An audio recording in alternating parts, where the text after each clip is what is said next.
Welcome to our channel, where we provide in-depth analysis of global conflicts and international affairs. Today we explore a critical development in the ongoing war between Ukraine and Russia, an event that highlights the increasing desperation within the Ukrainian High Command and the strategic complexities that both sides face in this brutal conflict. The ongoing war in Ukraine has seen intense battles, particularly in the Donbass region, where Ukrainian forces have struggled against the relentless advance of Russian troops. The situation on the ground has become increasingly dire for Ukraine, with significant losses in territory and manpower. The Ukrainian High Command, under immense pressure, has been forced to take bold and risky measures in an attempt to alter the course of the conflict. One of the most ambitious of these measures was the planned incursion into Russia's Kursk region, a move that was intended to shift the strategic balance in favor of Ukraine. The Ukrainian General Staff, in close coordination with NATO military advisors, developed the plan with two main objectives. The first was the capture of the Kursk nuclear power plant, a facility of great strategic importance to Russia. Securing this plant would have given Ukraine a significant advantage, both strategically and symbolically. It would have disrupted Russia's energy infrastructure, potentially crippling its war effort, and provided Ukraine with a valuable asset in any future negotiations. The second objective was to force a large-scale redeployment of Russian military forces from Donbass to the Kursk region. The Ukrainian leadership believed that by threatening a key Russian asset like the Kursk nuclear power plant, they could compel the Russian High Command to shift a significant portion of their troops away from Donbass. This would relieve some of the pressure on Ukrainian forces in Donbass, where they had been steadily losing ground to Russian advances. A successful diversion of Russian troops would allow Ukraine to regroup and potentially launch a counter-offensive to reclaim lost territory. Despite the detailed planning and substantial NATO support, the operation quickly encountered significant challenges. The Russian military, well prepared for such a scenario, had fortified the Kursk region in anticipation of a Ukrainian attack. The Ukrainian forces, though determined and well supported, faced a formidable Russian defense that they had not fully anticipated. As Ukrainian forces attempted to advance into the Kursk region, they were met with strong resistance from Russian troops. Despite the relatively small size of the Russian contingent, around 5,000 soldiers, they were highly effective in defending their positions. The Ukrainian forces struggled to make progress toward their primary objective, the Kursk nuclear power plant, and the anticipated large-scale redeployment of Russian troops from Donbass to Kursk did not occur.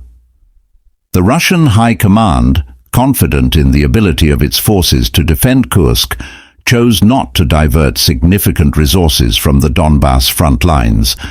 Instead, they maintained their focus on their ongoing operations in Donbass, where Russian forces continued to advance, capturing strategically important settlements and further consolidating their control over the region. As the operation dragged on, it became clear that the Ukrainian plan was failing. The Ukrainian armed forces were unable to secure the Kursk nuclear power plant, and the hoped-for diversion of Russian troops never materialized. The situation in Donbass continued to deteriorate for Ukraine, with Russian forces making further gains and tightening their grip on the region. Within 2 weeks of the invasion, global analysis centers and military experts began to acknowledge the shortcomings of the Ukrainian operation.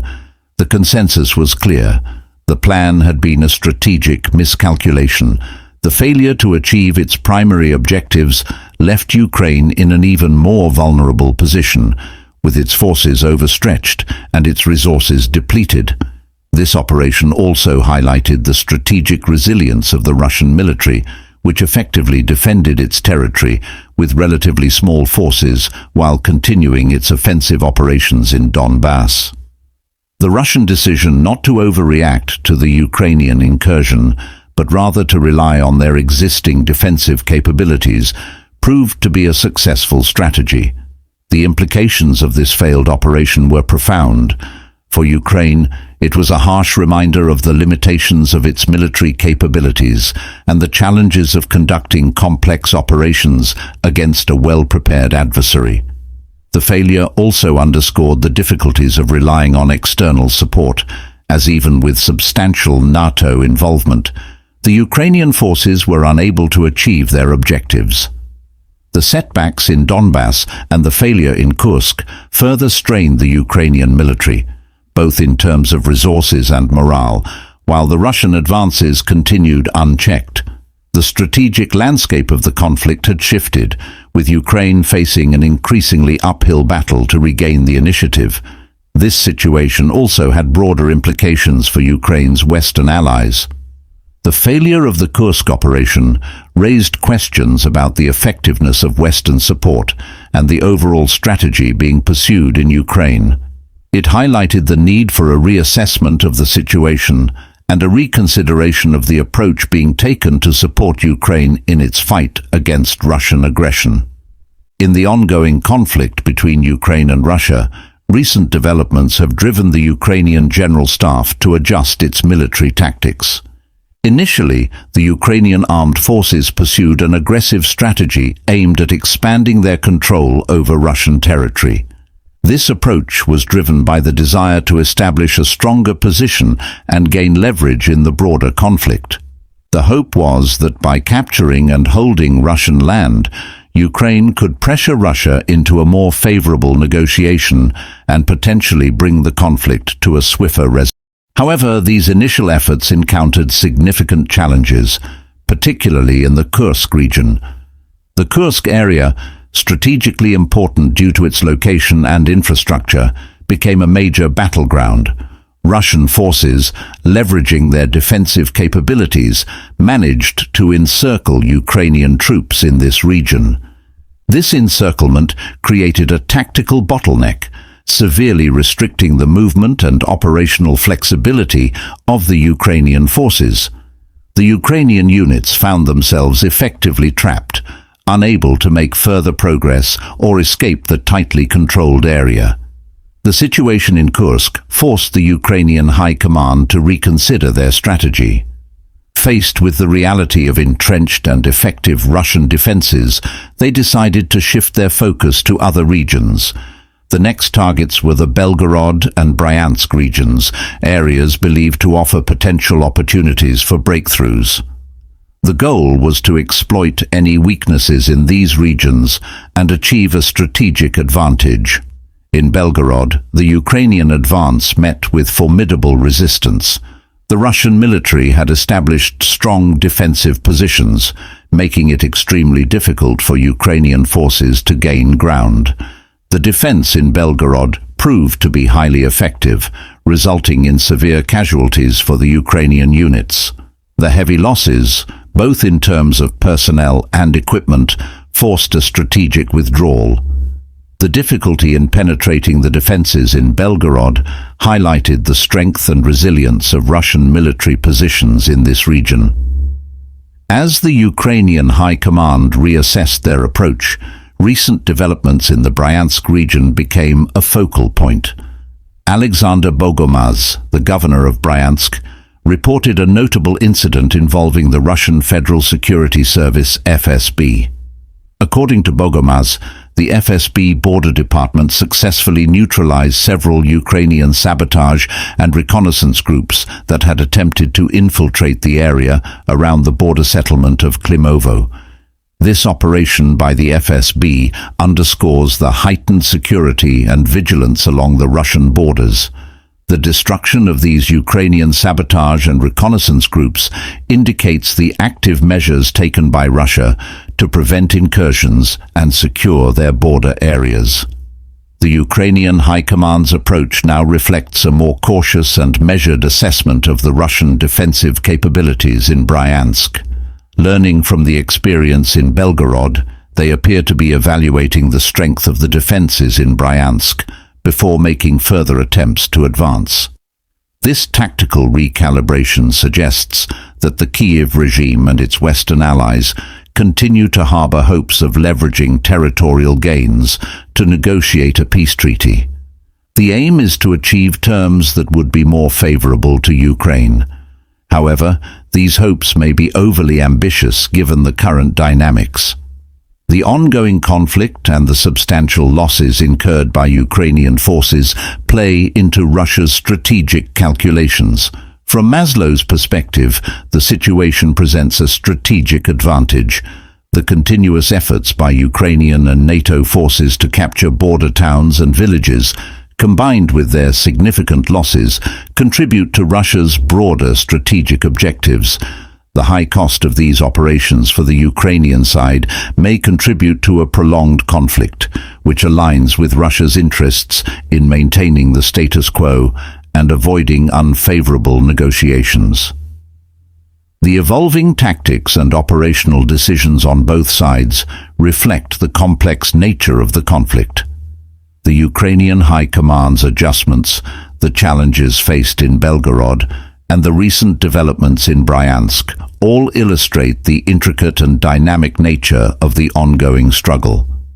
Each side continues to adapt its strategy in response to the changing circumstances and objectives, shaping the trajectory of the conflict as it unfolds. Recent events in the Kursk region have significantly altered the strategic landscape of the Russo-Ukrainian conflict, highlighting a complex interplay of military tactics, international involvement, and shifting territorial control.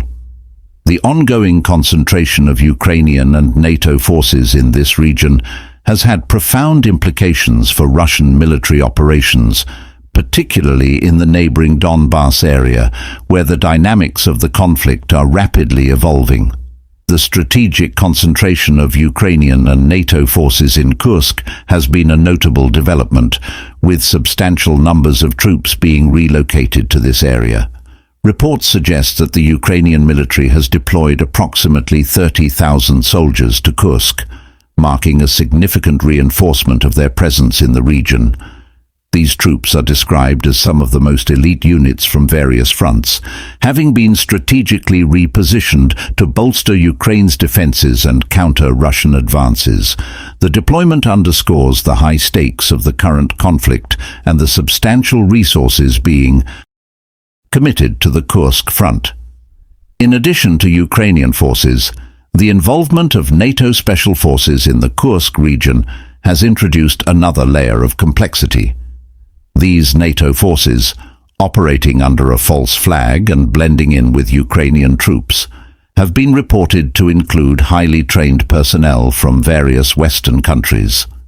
American private military companies PMCs, which employ former and current U.S. Army Rangers, are also reportedly participating in the conflict while dressed in Ukrainian uniforms.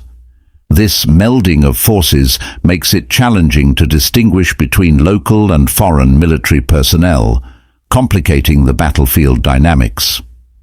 Despite facing a larger and well-equipped enemy force, Russian troops, numbering approximately 5,000 in the Kursk region, have managed to maintain control. This remarkable feat has prompted considerable interest and bewilderment among Western military analysts and journalists. The disparity in numbers between Russian and enemy forces raises questions about how such a relatively small force can effectively manage and counter a significantly larger adversary. Several factors contribute to the Russian military's ability to maintain its position. One of the most crucial elements is air superiority. Russian fighter aircraft and air assets have played a pivotal role in exerting pressure on enemy positions, disrupting their operations and providing strategic support to ground forces. Additionally, the expertise and professional actions of specialized Russian units have been instrumental. Spetsnaz units, including the SIA and the Akhmat Group, along with Marines from the 18th Marine Brigade of the Black Sea Fleet, are known for their exceptional combat skills and strategic acumen. Their involvement has been critical in managing the situation, despite the numerical disadvantage. The conflict in Kursk has also been marked by significant casualties on both sides. Russian Marines have actively documented their operations through video footage, which has been widely shared online. These videos provide insight into the disruption of enemy columns and the capture of various individuals. Notably, the footage reveals the presence of foreign mercenaries from NATO member countries, including Poland, France, Georgia, Britain, and the United States. These mercenaries, who have been fighting in Ukrainian uniforms, highlight the extensive involvement of international actors in the conflict. The scale of casualties among these foreign fighters is substantial. Reports indicate that city morgues are overwhelmed with the remains of individuals from various NATO countries.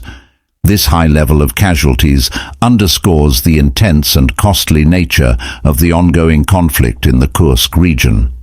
On August 23, 2024, the Russian Ministry of Defense released official figures indicating that Ukrainian and NATO forces sustained approximately 4,700 casualties in the Kursk region. This significant number reflects the heavy toll of the conflict and the substantial impact on both Ukrainian and NATO forces. The high level of attrition highlights the severity of the fighting and the challenges faced by the opposing forces. Military journalist and blogger Yuri Podoljaka has commented on the situation, suggesting that the focus of Kiev authorities on the Kursk region has led to the near-total destruction of some of the Ukrainian armed forces' most elite units. The loss of these highly trained and experienced personnel, combined with the substantial casualties suffered by NATO forces, points to a potential turning point in the conflict. The inability of NATO to effectively alter the situation in Kursk further underscores the challenges faced by the alliance and the Ukrainian government. Many experts view the Kursk operation as one of the most disastrous military campaigns of the 21st century. The scale of the operation, the high level of casualties, and the involvement of foreign mercenaries mark this as a critical juncture not only for the Ukrainian armed forces, but also for the North Atlantic Alliance. The ongoing struggle in Kursk could signify the beginning of a significant shift in the conflict, potentially leading to a re-evaluation of strategies and objectives by both the Ukrainian government and NATO. As the situation in Kursk continues to develop, it is clear that the conflict is entering a new and potentially decisive phase. The intricate dynamics of the battlefield, the high stakes involved, and the involvement of international actors all contribute to the evolving nature of the conflict. The international community will be closely watching these developments to understand how they might influence the broader geopolitical landscape and the future of the Russo-Ukrainian conflict. Thanks for watching. If you found this analysis valuable, don't forget to subscribe and hit the bell for updates. Your support helps us continue delivering in-depth insights into global affairs. Stay tuned for more.